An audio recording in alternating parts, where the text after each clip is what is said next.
Halo Bapak Ibu sekalian, kembali bersama saya Pak Sul di channel Guru Kreatif 4.0.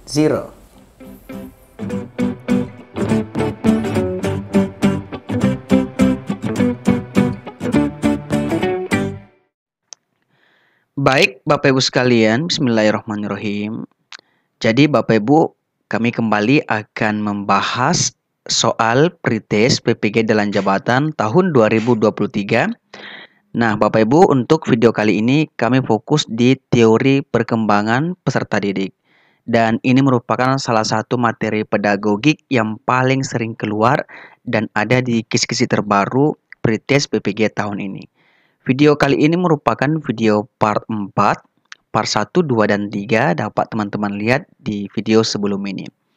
Nah, Bapak Ibu, sebelum kita lanjut ke pembahasan soalnya, kami ingin mengingatkan kembali bahwa dalam rangka pretest Bapak Ibu, kami masih membuka bimbel atau kelas premium dan simulasi atau tryout pretest PPG Jalan Jabatan tahun ini. Dan seperti pada tahun-tahun sebelumnya teman-teman yang ikut belajar bersama kami ini, alhamdulillah banyak yang lolos. Nah, jika Bapak Ibu berminat, Bapak Ibu silakan menghubungi kami melalui WhatsApp. Ini nomor WA kami teman-teman, atau Bapak Ibu bisa DM kami di Instagram @sulnana. Dan semua link ini kami akan sertakan di kolom deskripsi untuk memudahkan teman-teman menghubungi kami. Oke, baik teman-teman, kita langsung saja ke soal nomor 1. Soalnya seperti ini Bapak Ibu. Salah satu aliran teori kognitif yang terkenal adalah teori Piaget. Piaget lebih memfokuskan kajiannya dalam aspek perkembangan kognitif anak dan mengelompokkannya ke dalam 4 tahap. Menurut Piaget, tahap perkembangan intelektual siswa sekolah menengah termasuk ke dalam tahap bla bla bla. A. Sensorik motorik, B. Praoperasional, C. Operasional konkret, D. Operasional formal, dan E. Prakonseptual. Nah, Bapak Ibu, untuk menjawab soal seperti ini, Bapak Ibu harus tahu dulu bahwa salah satu teori kognitif tokohnya yang paling terkenal itu adalah Piaget. Jadi Piaget ini Bapak Ibu, dia lebih memfokuskan kajiannya dalam aspek perkembangan kognitif anak dan mengelompokkannya ke dalam 4 tahap. Apa itu Bapak Ibu? Yang pertama adalah tahap sensori motorik. Nah, pada tahap ini biasanya umur anak itu sekitar 0 sampai 2 tahun. Nah, tahap ini disebut sebagai masa discriminating dan labeling. Nah, pada masa ini kemampuan anak itu terbatas hanya pada gerak-gerak refleks atau bahasa awal dan ruang waktu sekarang saja. Jadi tahap sensori motorik ini umur anak itu sekitar 0 sampai 2 tahun. Kemudian setelah itu Bapak Ibu ada tahap praoperasional. Jadi pada tahap ini umur anak itu sekitar 2 sampai 7 tahun. Nah, pada tahap praoperasional atau prakonseptual ini disebut juga dengan masa intuitif. Artinya, anak mulai mengembangkan kemampuan menerima stimulus secara terbatas. Nah, anak-anak ini sudah mulai ada kemampuan bahasanya ini sudah mulai berkembang. Kemudian pemikirannya ini masih statis, belum dapat berpikir abstrak, dan kemampuan persepsi waktu dan ruangnya ini juga masih terbatas. Jadi itu ciri-ciri dari tahap praoperasional. Jadi umur anak itu sekitar 2 sampai 7 tahun. Setelah itu Bapak Ibu ada disebut dengan tahap operasional konkret. Ini umur 7 sampai 11 tahun teman-teman. Jika di umur segitu kira-kira anak kita ini mungkin SD ya teman-teman. Nah, tahap ini disebut sebagai masa performing operation. Nah, apa ciri-cirinya Bapak Ibu? Nah, pada masa ini anak kita itu sudah mampu menyelesaikan tugas-tugas menggabungkan, memisahkan, menyusun, menderetkan, melipat, dan membagi. Nah, tahap yang terakhir adalah yang tahap operasional formal. Nah, ini sekitar umur anak 11 sampai 18 tahun atau ketika dia masuk sekolah menengah pertama atau sekolah menengah atas. Nah, ciri-ciri pada tahap ini disebut juga sebagai masa proportional thinking. Artinya, pada masa ini tuh anak sudah mampu berpikir tingkat tinggi, seperti berpikir secara deduktif, induktif, sudah mampu menganalisis, mensintesis, mampu berpikir secara abstrak dan secara reflektif, serta mampu memecahkan berbagai masalah. Jadi Bapak Ibu ingat bahwa PAC ini membagi ke dalam 4 tahap. Nah, masing-masing tahap ini Bapak Ibu ada ciri-cirinya. Nah, Bapak Ibu perlu mengetahui atau perlu memahami ciri-ciri di setiap tahap ini untuk memudahkan Bapak Ibu menjawab soal-soal mengenai teori perkembangan peserta didik, khususnya nanti ketika ada soal tentang PAC. Nah, seperti pada soal nomor 1 tadi Bapak Ibu, jadi intinya adalah menurut PAC tahap perkembangan intelektual siswa sekolah menengah berarti Bapak Ibu adalah SMP atau SMA termasuk ke dalam tahap A. Sensorik motorik, B. Praoperasional, C. Operasional konkret, D. Operasional formal, dan E. Prakonseptual. Nah, untuk soal ini Bapak Ibu, karena Bapak Ibu sudah memahami tadi apa yang saya sampaikan, maka jelas sekali bahwa memasuki usia SMP atau SMA, maka ini termasuk tahap operasional formal. Jadi jelas ya Bapak Ibu mengenai teori kognitif yang dikembangkan oleh PAC. Nah, next Bapak Ibu, soal nomor 2. Soal seperti ini. Masih PAC. PAC menguraikan 4 tahap perkembangan kognitif. Nah, tahapan perkembangan kognitif ini menguraikan ciri khas perkembangan kognitif tiap tahap dan merupakan suatu perkembangan yang saling berkaitan dan berkesinambungan. Salah satu tahap ini juga disebut masa performing operation. Pada masa ini, anak sudah mampu menyelesaikan tugas-tugas menggabungkan, memisahkan, menyusun, menderetkan, melipat, dan membagi. Tahap perkembangan yang dimaksud adalah, nah, karena tadi Bapak Ibu sudah memahami apa yang saya sampaikan, maka langsung saya menjawab bahwa pada tahap ini disebut dengan tahap operasional konkret. Jadi jelas ya Bapak Ibu untuk soal-soal teori belajar atau teori perkembangan peserta didik yang dikembangkan oleh PAC. Oke, next Bapak Ibu kita ke soal nomor 3. Soalnya seperti ini. Brunner menyatakan untuk menjamin keberhasilan belajar, guru hendaknya jangan menggunakan penyajian yang tidak sesuai dengan tingkat kognitif peserta didik. Menurut Brunner, perkembangan kognitif seseorang terjadi melalui 3 tahap yang ditentukan oleh caranya melihat lingkungan, yaitu enaktif, ikonik, dan simbolik. Contoh kegiatan anak yang termasuk tahap ikonik adalah A. Dalam memahami dunia sekitarnya, anak menggunakan pengetahuan motorik melalui sentuhan. B. Dalam memahami dunia sekitarnya, anak menggunakan pengetahuan motorik melalui pegangan. C. Dalam memahami dunia sekitarnya, anak belajar melalui perumpamaan, tampil, dan perbandingan atau komparasi. D. Dalam memahami dunia sekitarnya, anak belajar melalui bahasa.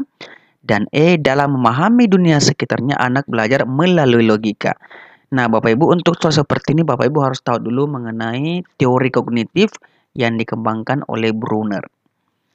Nah, Bapak Ibu, Brunner mengembangkan teorinya ini yang disebut free discovery learning. Artinya, teori yang dikemukakan oleh Brunner ini menjelaskan bahwa proses belajar akan berjalan dengan baik dan kreatif jika guru memberi kesempatan kepada siswa untuk menemukan suatu aturan. Nah, aturan yang dimaksud adalah konsep, teori, definisi, dan sebagainya. Melalui contoh-contoh yang menggambarkan atau mewakili aturan yang menjadi sumbernya. Nah, Bapak Ibu, yang paling terkenal dari Brunner ini Bapak Ibu adalah tahap perkembangan kognitif menurut Brunner Bapak Ibu ada 3 tahap. Yang pertama adalah tahap enaktif.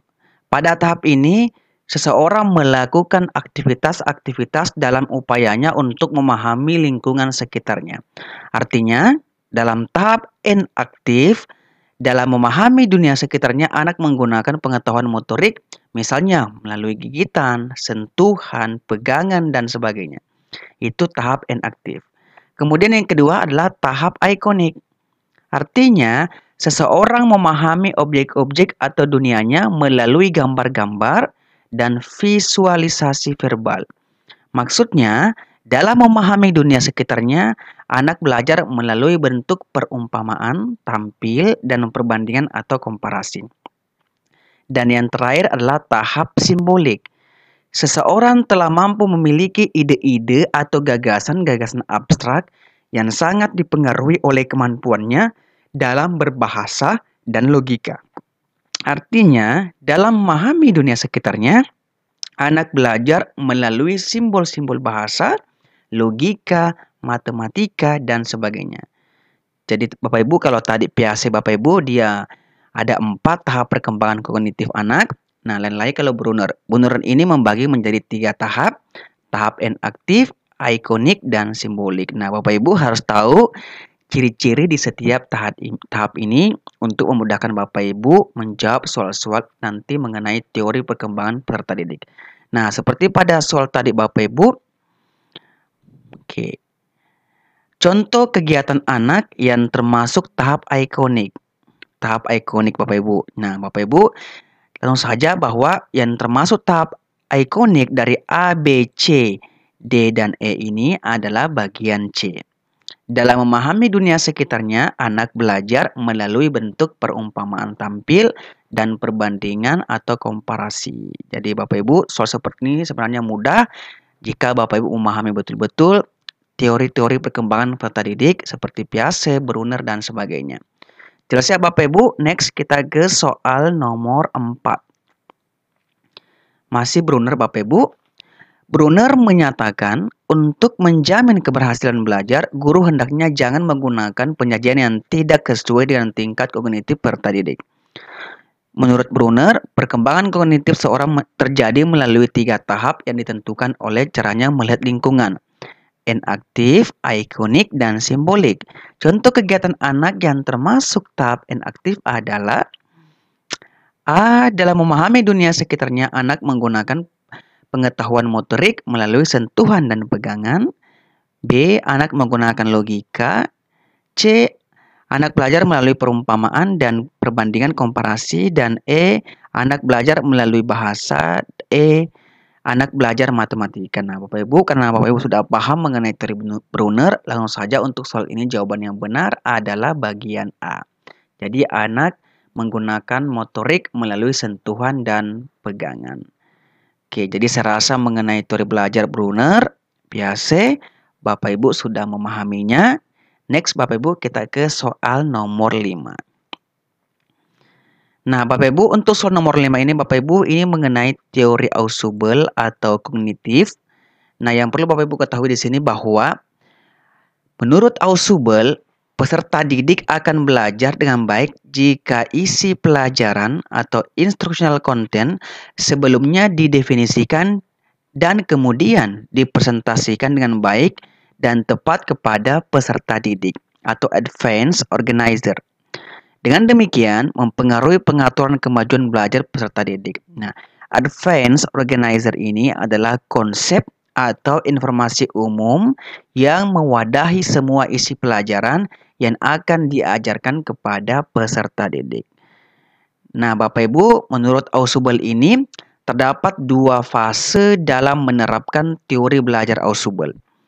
Yang pertama adalah fase perencanaan dan yang kedua adalah fase pelaksanaan. Nah, pada fase perencanaan, Bapak Ibu, yang dilakukan adalah 1, kita harus tetapkan tujuan pembelajaran. Setelah itu kita diagnosis latar belakang pengetahuan siswa kita. Kemudian yang ketiga kita membuat struktur materi secara hierarkis. Dan yang keempat adalah memformulasikan advanced organizer. Jadi kita kaitkan atau hubungkan materi pelajaran dengan struktur pengetahuan peserta didik. Jadi kita organisasikan materi yang dipelajari peserta didik. Itu masuk pada tahap atau pada fase perencanaan. Kemudian yang kedua adalah fase pelaksanaan. Nah, pada fase ini yang kita lakukan adalah kita menguraikan pokok-pokok bahan menjadi lebih terperinci melalui diferensiasi progresif. Nah, setelah guru yakin bahwa siswa ini mengerti akan konsep yang disajikan, maka ada dua pilihan langkah berikutnya, yaitu satu, menghubungkan atau membandingkan konsep-konsep itu melalui rekonsiliasi integratif. Dan yang kedua adalah melanjutkan dengan diferensiasi progresif sehingga konsep tersebut menjadi lebih luas. Jadi kalau Ausubel ini dia membagi menjadi dua fase. Fase perencanaan dan fase pelaksanaan, masing-masing ada kegiatan yang dilakukan pada setiap fase itu. Nah, Bapak Ibu juga harus pahami betul-betul ini. Nanti ketika ada soal mengenai teori belajar Ausubel, Bapak Ibu bisa menjawab dengan benar. Seperti pada soal nomor 5 Bapak Ibu. Soalnya seperti ini. Kemampuan guru dalam merencanakan dan melaksanakan pembelajaran yang sesuai dengan perkembangan intelektual peserta didik sangat menentukan untuk dapat atau tidaknya suatu konsep dipelajari dan dipahami peserta didik. Untuk itu, Ausubel menerapkan dua fase pembelajaran dalam teorinya, yakni fase perencanaan dan fase pelaksanaan. Di bawah ini, kegiatan guru yang termasuk fase pelaksanaan dalam pembelajaran adalah A. Menetapkan tujuan pembelajaran, B. Mendiagnosis latar belakang pengetahuan peserta didik, C. Membuat struktur materi, D. Menguraikan pokok-pokok bahan menjadi lebih terperinci melalui diferensiasi progresif, dan E. Memformulasikan advanced organizer. Nah, Bapak Ibu, di bawah ini kegiatan guru yang termasuk fase pelaksanaan adalah hanya ada di bagian D, yakni menguraikan pokok-pokok bahan menjadi lebih terperinci melalui diferensiasi progresif. Jadi saya kira jelas ya Bapak Ibu mengenai teori Ausubel. Jadi ada teori kognitif, teori perkembangan peserta didik yang Bapak Ibu perlu pahami. Tadi yang pertama ada Piaget, ada 4 tahap. Kemudian Brunner Bapak Ibu ada 3 tahap, dan yang terakhir adalah Ausubel ada 2 fase. Jadi Bapak Ibu harus bisa membandingkan ketiga teori kognitif ini. Nah, Bapak Ibu, saya rasa untuk video kali ini cukup sekian dari kami Bapak Ibu. Seperti biasanya ada soal bonus yang kami berikan untuk menguji pemahaman Bapak Ibu tentang materi yang kami sampaikan. Nah, saya harap jawaban Bapak Ibu ini dituliskan di kolom komentar beserta alasannya memilih jawaban tersebut. Soalnya seperti ini Bapak Ibu. Jean Piaget sebagai ahli perkembangan kognitif membagi perkembangan kognitif seseorang ke dalam tahap. Yang pertama, tahap sensori motor, kemudian tahap praoperasional, ketiga tahap operasional konkret, dan yang keempat tahap operasional formal. Berikut ini ciri perkembangan anak yang termasuk tahap praoperasional adalah A. Pada tahap ini anak dicirikan dengan tindakannya yang suka meniru dan bertindak secara refleks, dan orang-orang dewasa di sekitarnya menjadi teladan baginya. B. Pada tahap ini, anak mulai menggunakan simbol dan bahasa, serta kemampuan persepsi waktu dan ruang masih terbatas. C. Pada tahap ini, anak sudah mulai berpikir transformasi. Pada tahap ini, anak mulai mampu membuat klasifikasi, anak sudah mengerti sebab akibat. D. Pada tahap ini, anak sudah mampu berpikir formal, abstrak, berpikir deduktif, induktif, dan menyusun hipotesis. Dan E, pada tahap ini di mana anak tidak dapat berpikir rasional tanpa dituntun oleh yang lebih dewasa dan selamanya harus dipandu. Nah, jawaban Bapak Ibu silakan dituliskan di kolom komentar beserta alasannya memilih jawaban tersebut. Nah, sebelum kami akhiri Bapak Ibu, saya kembali akan mengingatkan bahwa Bapak Ibu silakan bergabung bersama kami di kelas premium dan simulasi pretest PPG Jalan Jabatan tahun ini. Nah, jika Bapak Ibu berminat, Bapak Ibu bisa menghubungi kami melalui WhatsApp atau Bapak Ibu bisa DM kami di Instagram @sulnana. Dan insya Allah semua link ini kami akan sertakan di kolom deskripsi untuk memudahkan Bapak Ibu mengaksesnya. Semoga Bapak Ibu semuanya ini dimudahkan langkahnya untuk lolos pretest PPK tahun ini. Amin ya rabbal alamin. Cukup sekian dari kami. Wassalamualaikum warahmatullahi wabarakatuh dan salam guru kreatif.